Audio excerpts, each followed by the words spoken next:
जिसके साथ कृष्ण होते हैं ना, अनंत ब्रह्मांड के सारे नक्षत्र, सारे ग्रह उनके चरणों में हैं।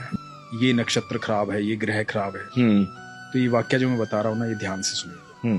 तो हुआ यूं कि जब भगवान 5 जगह मांगने आए थे कौरवों से, कहा था कि 5 जगह दे दो, पांडव आराम से रहेंगे, तुम आराम से रहना, कोई झगड़ा, कोई विवाद, कोई युद्ध नहीं।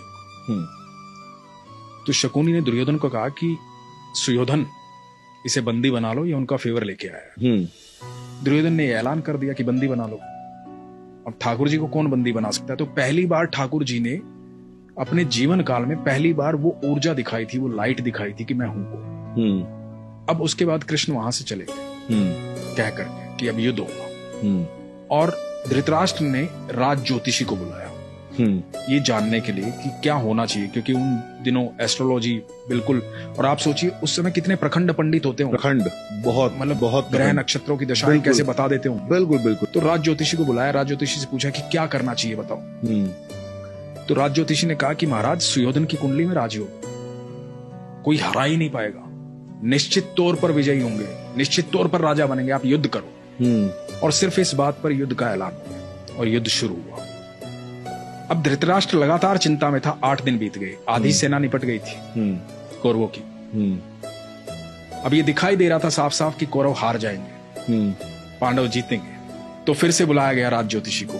धृतराष्ट्र बैठे हुए हैं, महात्मा विदुर बैठे हुए हैं, और राज ज्योतिषी को पूछा गया कि भाई ये क्या हो रहा है?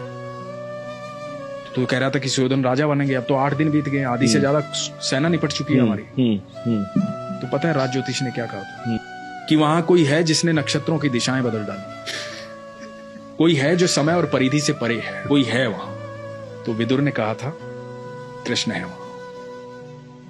ये बहुत कम लोग जानते हैं। हम जब भी मंदिर जाते हैं, भगवान के सामने जाते हैं, तो हम भगवान के सामने नतमस्तक होते हैं। इसके 2 कारण बताता हूं मैं आपको। हम भगवान के सामने नतमस्तक क्यों होते हैं, अपना सर क्यों झुकाते हैं भगवान के चरणों? जब हम भगवान के चरणों में अपना सर झुकाते हैं ना, नतमस्तक हो जाते हैं, तो जितना बोझ हमारे इस मस्तिष्क में होता है ना, जितनी दुविधाएं चल रही होती है, सारी दुविधाएं भगवान के चरणों में गिर जाती हैं और भगवान रोंद देते हैं। और जैसे ही आप नतमस्तक होकर के उठते हैं ना, तो आपको एक अद्भुत सुकून की प्राप्ति होती है।